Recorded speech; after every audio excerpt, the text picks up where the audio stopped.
Two neighbors, same house, same mortgage, same extra $500 a month burning a hole in their pocket. Maya throws every spare dollar at her mortgage, determined to kill it early and own her home free and clear. Ben doesn't touch his mortgage. He sends that same 500 straight into an index fund and never looks back. 20 years later, one of them has a paid-off house and no investments. The other has a mortgage and a small fortune. And both of them are absolutely certain they made the smarter choice. So let's settle it. Because the answer flips, and what it flips on is a single number almost nobody checks first. Let's keep this honest because this argument is soaked in emotion. One side calls debt a chain around your neck and says freedom is priceless. The other side calls that math illiteracy and says you're leaving hundreds of thousands on the table. Both camps are half right, and both are quietly missing the number that actually decides it. So we'll give Maya and Ben the exact same situation. Same $300,000 mortgage, same paycheck, same $500 a month, same 20 years. The only difference is where that 500 goes. No feelings, just the math. And I want you to actually play along here. Because you probably have a mortgage, or you will. And by the end of this, you're going to know exactly which of these two neighbors you should be. It takes one number. Start with Maya, because what she's doing is genuinely powerful, and most people don't understand why. When Maya throws an extra 500 at her mortgage, that money doesn't just chip away at the balance. It kills future interest. Every dollar of principal she knocks out early erases years of compounding interest that would have been charged on it. On a 30-year mortgage at, say, 6%, an extra $500 a month can cut roughly 8 or 9 years off the loan and save well over $100,000 in interest. That's not nothing. That's a used car every year for a decade. And here's the part the invest it crowd loves to skip. That return is guaranteed. Locked. Risk-free. If your mortgage rate is 6%, paying it down early earns you a guaranteed 6%, and no market crash on earth can take it away from you. Think about that for a second. There is no other place in your financial life where you get a guaranteed, risk-free, tax-free return like that. Not a savings account, not a bond, nowhere. Maya found a sure thing hiding in her own mortgage statement. Now, meet Ben.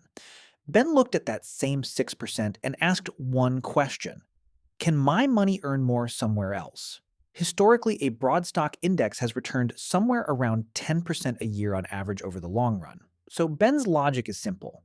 Why would I fight a 6% debt when I can put that money somewhere that has historically earned 10?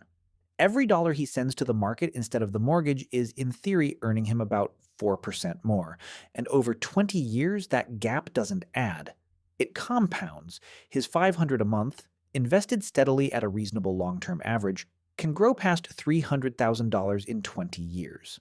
Meanwhile, Maya's guaranteed savings, real as they are, top out around that 100-something thousand in avoided interest. On paper, it isn't close. Ben wins by a mile, and he never had to do anything clever. No stock picking, no timing, just a boring automatic transfer every month for 20 years while Maya was busy fighting a debt that was charging her less than her money could have earned. So the answer is invest, right? Not so fast. Because that comparison quietly cheated, and here's where the math flips the first time. Ben's 10% is an average, not a promise. It includes years where the market fell 40% and took half a decade to recover. Maya's 6% is a certainty. Comparing a guaranteed return to an average return like they're the same thing is the single most common mistake in this entire debate. You're not comparing 6 to 10. You're comparing definitely 6 to probably 10, but maybe -20 for 3 years while you panic. Those are different products, and the moment you price in that risk, the gap narrows dramatically. Ask yourself honestly, could you watch your account drop 40% and keep investing anyway every month for 3 straight years? Most people say yes. Most people are wrong. Maya never has to find out. But now watch it flip a second time because here's the number that actually decides everything. Your mortgage rate. That's it. That's the whole ball game. If you locked a mortgage at 3%, the math is brutally one-sided. Fighting a 3% debt while the market has historically returned around 10 is financial self-harm. You are quite literally paying off the cheapest money you will ever be handed in your life. Invest. It isn't close. But if your rate is 7 or 8%, everything changes. Now that guaranteed 7% is competing directly with the market's risky 10. And when you account for the fact that your investment gains get taxed and your mortgage savings don't, that guaranteed 7 can be worth more than a risky 10. So the answer flipped twice, and it flipped on one number you can look up in about 9 seconds. Go find your mortgage statement right now. Seriously, that rate is the entire answer, and most people arguing about this have never once said theirs out loud. So now we can say the thing the title promised. It was never mortgage versus investing. It's a comparison of two rates, and the honest rule is simpler than anyone selling you a course wants to admit. If your mortgage rate is low, roughly under 4%, invest the difference and don't think twice. If your mortgage rate is high, roughly 7% or more, paying it down early is a fantastic, guaranteed, tax-free return that's genuinely hard to beat. And if you're in the middle, somewhere around 4 to 6%, congratulations, the math is basically a coin flip, and that's where the second factor takes over. Because there's a factor the spreadsheet cannot see, and pretending otherwise is how people give terrible advice. Maya isn't stupid. Maya sleeps. When the market dropped 30%, Ben watched $100,000 evaporate on a screen and had to sit on his hands and do nothing. Maya felt nothing because her mortgage balance doesn't care what the market did. When Maya loses her job, her housing cost is nearly zero, and she can survive on almost anything. When Ben loses his, he has a big portfolio and a mortgage payment due on the first. Peace of mind is not a spreadsheet error. It's a real return that pays out in your actual life, and for a lot of people, it's worth giving up a few percentage points. And there's a factor that cuts the other way just as hard. Liquidity. Every dollar Maya put into her mortgage is trapped in the walls of her house.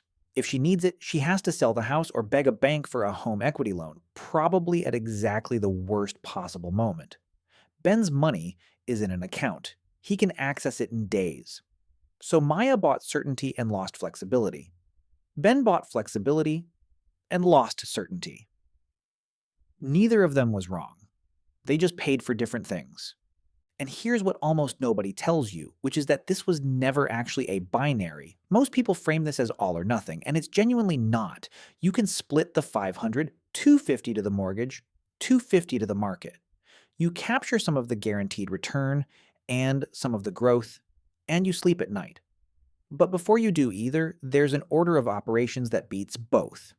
If your employer matches your retirement contributions, take that match first. Always. It's an instant 100% return that neither 6% nor 10% can touch.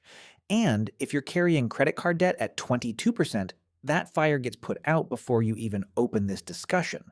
Match, then high interest debt, then this argument.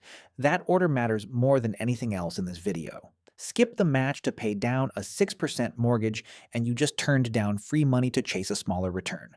That's not discipline. That's a mistake wearing discipline's clothes. So let's land it honestly, because the numbers have edges. Everything Ben did depends on market returns that nobody can promise. Everything Maya did depends on her actually having a rate worth attacking. Your taxes, your job security, your temperament, they all move this. But the shape of it holds. So the next time someone tells you to always pay off your mortgage early or always invest instead, don't argue. Just ask one question. What's the rate? Because that's the only answer that ever mattered. Look up your rate, compare it honestly to what the market might do, and then be brutally honest about whether you're the kind of person who can watch your portfolio fall 40% and not touch it. If you can, invest.